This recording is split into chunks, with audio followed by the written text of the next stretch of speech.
We'll kick off with Finn Chung, Sky Sports. Morning, Martin. How are you? Good, Finn. Thank you. How are you? Yeah, all good, thank you. Just firstly, congratulations on the new contract. How are you feeling and how does that feel? Yeah, really nice. I think it gives you some security going forward. You know, you're part of the plan. You can build something here, and also then it gives us a real opportunity to make sure we can achieve our ambitions moving forward. Absolutely, and just to sort of take you back to when you joined the club, did you sort of envisage yourself signing an extension to the contract 6 or 7 months down the line? No, definitely not. It happened in my previous club.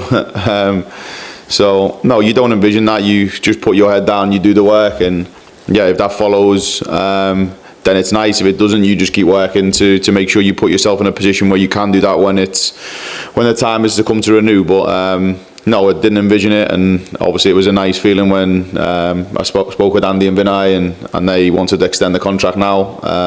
It shows a lot of belief and faith, and I'm very grateful for that. Yeah, absolutely, and it's obviously not just been yourself this week. Teddy Wimberg and Olivia Holt have also signed new contracts. What does that kind of show to you about tying players down of that calibre? Yeah, it's really important. Olivia and Matilda have a wonderful talent. They've still got a lot more to come.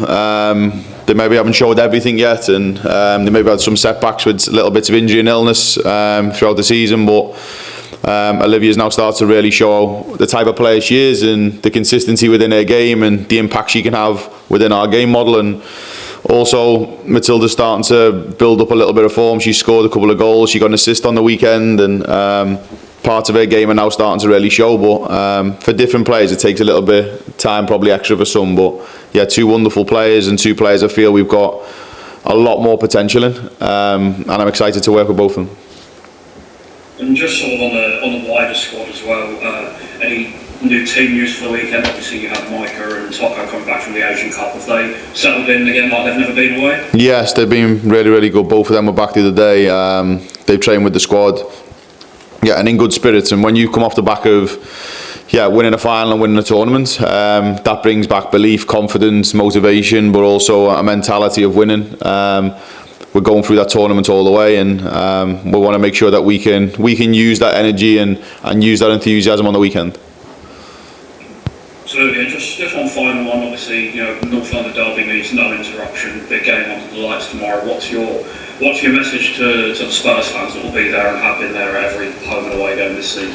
Yeah, just to support the team. Through the ups and downs, which they always do, and we know we're in a tough game. These games, when you play against those teams, are always going to be tough. A London derby definitely gives you a different spice and a different edge, and we know form in those games goes out the window because it's more passion, it's more pride, and we need to make sure that we first and foremost apply ourselves correctly and show respect. And if we do that, then lift the level of performance that's acceptable for the Spurs team, and do that for a consistent time within a game. Perfect. Thank you very much, Martin. Cheers, Finn. Take care. Thanks, Finn. Chris Cowlin. Morning, Martin. Many congratulations on the new deal. Thank you. Just wanted to ask you about Ella Morris. Is this the game when she returns? Yeah, this is obviously after today I'll make a decision on the squad for the game. So everyone available if they come out of training today, and then I'll make a decision on squad and starting 11, and by doing that obviously Ella puts herself in that contention to be selected in the squad. Obviously Koga has been away at the Asian Cup. How much have you missed her in these last couple of games? Yeah, I think someone's presence like Toko, I think young player, calmness, definitely gives away a really relaxed aura as a player, and definitely settles the team down in terms of with and without the ball, but gives you an intelligence. And we've got wonderful players in those positions, and when you lose a player like Toko, who's been probably vital in parts of the play we've had, and the performance we've had over this period now, you're going to miss players like that naturally. We'll missed her, but now she's back. We need to make sure that we use her qualities, but use her mentality that she's just come back with from the Asian Cup. Martin, it's quite unbelievable that the last couple of games you've lost, but it's the first time this season you've actually lost 2 games in a row. Now, the games coming up, of course, Arsenal and then Chelsea and Manchester United, this is going to be a very tough period for you. Yeah, and every game we go into, whether it's Arsenal, Chelsea, Manchester United or not, every run's tough. I don't think there's a game now where, and we've seen that against Everton, if you're not at your best, you get punished.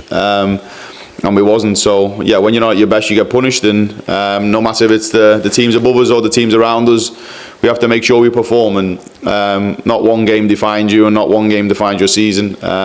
We have to keep finding ways in performance that we can be better. And I believe after the second half, especially the second half against Man City, we know the levels we can actually get to. We were very dominant in that half, and we pushed them back quite a lot. And if we can find that level of form and that level of consistency within our performances, we can compete against anyone. And lastly for me, of course, the opponent's Arsenal at the weekend. They've won their last 10 in all competition. You know this is going to be a very tough game, but of course you kept them to a 0-0 draw at Brisbane Road back in November. How difficult is this game going to be? Yeah, it's going to be difficult. I'm under no illusions. We're not going to be able to just turn up and think we're going to have it our way. It's going to be difficult, as you just said. Then they're 10 unbeaten in all competitions. They're full of confidence, full of belief. They've got goals coming from every part of the pitch. So I have no doubt that they're going to be right at it. It's at their home ground, and we're going to have to at times suffer without the ball and be prepared to do that. But when we have the ball, we're going to have to express ourselves really well and make sure that when we go there, we apply ourselves. And we don't take the occasion in, we just play the game. Best of luck, thanks, Mark. Cheers, Chris, thank you. Helen. Hi Martin, how are you? Good, how are you? Not too bad, a little bit early for me, but there you go. Sorry, not really fully awake. So I was at the Arsenal-Chelsea game, which was very, very exciting. I presume you were watching live as well. Yeah.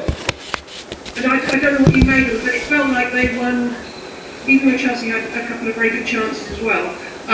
It felt like Arsenal were winning all the duels and stuff, and it feels like that might be the place where the match is won or lost at the weekend. Yeah, I think the individual duels is a big part. You're 11v11 or 10v10 when you're on the outfield, and you need to make sure that you are competitive in those duels. You show more belief and more desire and more passion than the individual you're up against. And whether you're beaten or you're not, there's no quitting you, and those parts will determine. I think a lot of individual duels in certain parts of the pitch are going to be key, and we need to make sure we come out on top with them.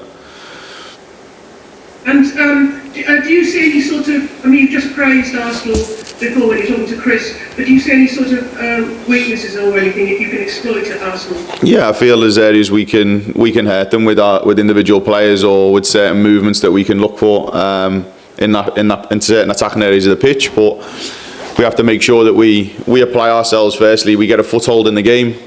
We play to the level we need to, the intensity we need to. And if we do that, we get into the right areas. I feel we can cause them problems, and we've done that numerous times last weekend against Manchester City in the second half. Even first half, we had some moments. So when we're really on it, I feel we can cause a lot of problems. So even though you lost more heavily against City, it felt like a better performance, ironically, than against Everton, maybe, which was possibly a bit flat. Yeah, definitely. I think if you look at the second half, even we had moments in the first half, Helen, but the second half, the statistics don't lie. We were miles ahead of them in the second half, and to go away from home and have an expected goal of 3.07, obviously we outshot the opposition. We had more shots on target. So those kind of big chances that have come our way, we just haven't converted, and they have. I think they had 6 shots on target and scored 5.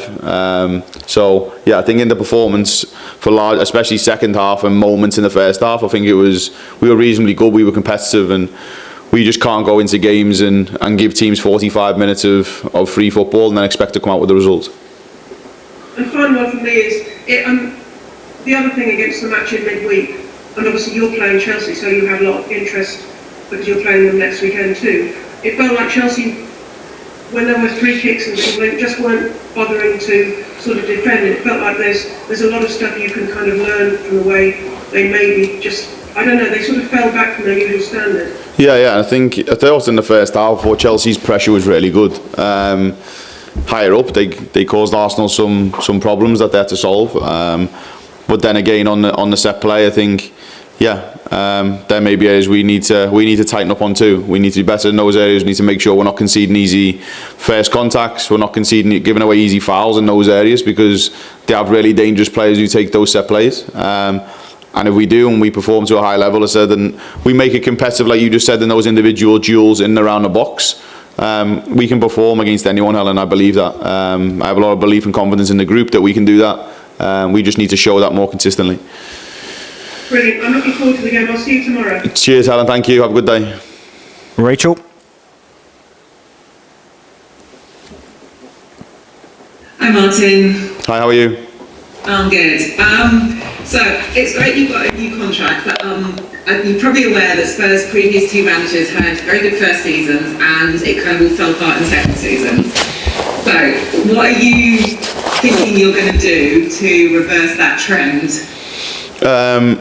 Not focus on the past, because that's a different environment, different culture, different way of working to me. So yeah, make sure that I focus on what we can control and what I control, Rachel, and that's our performances, our environment, the way we operate, our involvement and growth as a team, the way we recruit, the way we train, and make sure that as a full process and framework, as a club, we continually evolve and not focus on too many things from previous. And yeah, there's stats and maybe facts and data there, but they're in the past for a reason, and we're trying to make sure that we focus on the things that we can control going forward.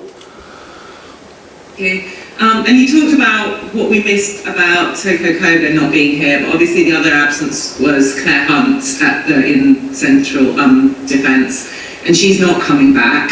Can you say something about sort of like what she's given to the team? She's been one of the most consistent players, and what her absence is going to mean. Yeah, no, I totally agree, Rachel. Like, I think maybe everyone will look to Toko as a player, but Claire plays a vital part in what we do, and her personality and character just around the group. But the way she leads by example, she leads around the young players, especially in the group who are new to the group or have been here and just need a little bit of guidance. But her performances have been really good, and if you look at, her and Toko have played a lot of the games based on their performances, and they've done really well as a partnership, and they've probably been arguably one of the best partnerships in the league this season. But now, obviously, you will naturally miss Claire, because she's a big presence around the group. We'll make sure we keep her around the group as much as we can to support the rest of the team moving forward. But yeah, it's disappointing for any player that gets injured, and I never want to see that. It'll be disappointing for the team and the group around her. But we just need to make sure now we focus on the players we have here, which we do in those positions, which are good, experienced players, and we need to make sure that we put them in positions now where they get the opportunity to perform.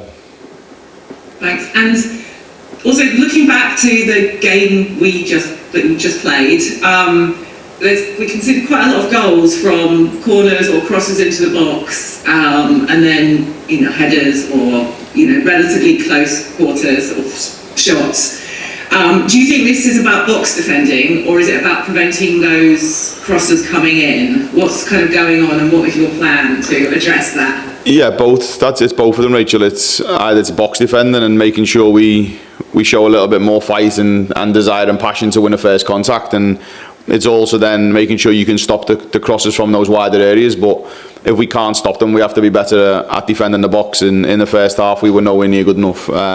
Set play or open play, we were too far off, and we didn't have enough hunger and desire to actually go and win those contacts. And second half was much better. We showed that in stopping the crosses, getting in the box. We were defending the box better in that second half. So we know we can do it, and we have capability of doing it. We've just got to make sure we don't show any fear. We respect the opponent, but we don't show any fear when crosses are going in or we're in those duels. We have to be more aggressive. Thank you. Cheers, Rachel. Thank you. Thanks. Nuria? Hi Martin, how are you? Yes, good. Thank you. How are you? I'm good. Fresh from defeat against Everton and Manchester City, do you feel the team are still on a progressive trajectory and are showing real progress? Yeah, definitely. I think as a team, we've showed a lot of progress now moving forward. And if you look at where we are now compared to where we was last season, we've took big steps. We've grown in mentality and character. We've adapted and changed a lot of things away from the pitch, on the pitch. And I think huge credit to the players and staff for the work they're doing. We're in a really good space as a team. We're performing at a good level, I feel. The odd performance in parts of games hasn't been great, and I'm the first to acknowledge that and take responsibility for that. But we need to make sure now we consistently perform, and that's probably the part we need to get back to. The London derby is always a big occasion. What's your mentality going into a game like this against such a dominant and dynamic side? We know it's going to be a tough test, as I said to Chris. They're unbeaten in 10. They've had a really good run of form now. They've got a good group of players. They've got a wonderful manager. And we know it's going to be a tough game, but what we don't do is we don't show any fear. We have to show a belief and a passion and a willingness to compete. A commitment for the club in terms of wear the badge with pride and wear it with a passion. And we will do that. And then we have to apply ourselves correctly within the game to give ourselves a chance of getting a result. Do you see this match as a must-win game or the benchmark for where the team is currently at? No, it's both. We want to make sure we perform in it because it gives you a benchmark of where you're at, but also it doesn't define you as a team. I think if you look at the trajectory of Arsenal and Tottenham, it's in two totally different ways, if you want to be honest, and that's the reality. We have to use our experiences from these games to help us grow and get closer, and we will do. But I'm not under no illusion that our journeys are totally different, Arsenal and Tottenham. Yes, there's a rivalry, and we make sure that rivalry stays there, and we make sure we're competitive when we play them, and we make those games entertaining. But we also don't take into context too much that, and actually be real with it, that we're on two totally different journeys. Arsenal play with high tempo and have high pressing style. Where do you think Spurs can exploit their weaknesses? In numerous areas, but if I say it on here, Rene might be listening, so we're probably not going to say that. But yeah, there's areas we feel we can get players in position, and there's areas I feel we can exploit. And we have to make sure we get in those positions and areas and those players in those positions to be able to do it. But first and foremost, you have to be brave with the ball. And if we're not brave with the ball and we're not dynamic with the ball, we're not dynamic off the ball, we won't get into those positions. And that's going to come from an enthusiasm and an energy from the players to do that. And finally, how much does form matter in this derby, or is it a completely separate occasion?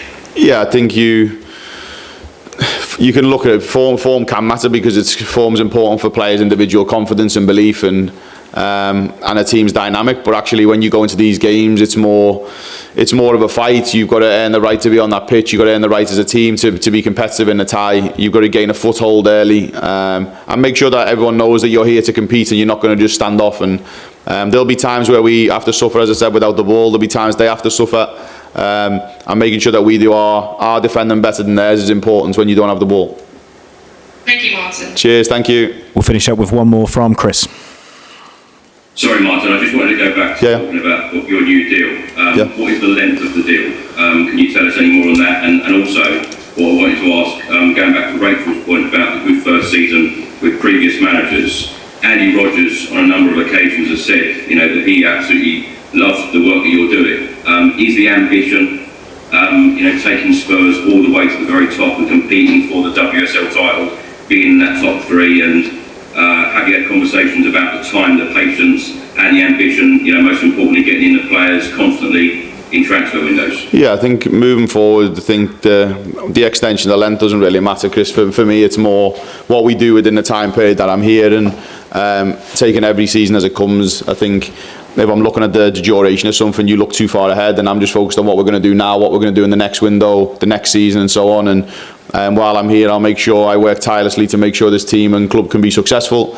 And we're always in discussions with leadership, myself, Andy, Vinay, and the wider leadership team to make sure that we're in a position where we're bringing in the right players, the right profiles for this club. There's a real ambition and desire from not just leadership but from the owners to invest in this team, and they've been really, really good in believing in me to lead this project and team moving forward. And we're in a really good position moving forward now into the summer transfer window, and we'll continue to do that. There's a big energy and a big desire behind everyone at this club for the women's team to be successful, and we know what it's going to take. We need time to do that, but I have no doubt with this club and the ambition of the people around me that we're going to go and achieve it. It just takes time for that to happen, and if it wasn't, I wouldn't have stayed here. But I have a lot of belief in what we can achieve here. My opinion, it's like a sleeping giant. Thank you. Cheers, Chris. Thank you very much, everybody. Cheers, thank you.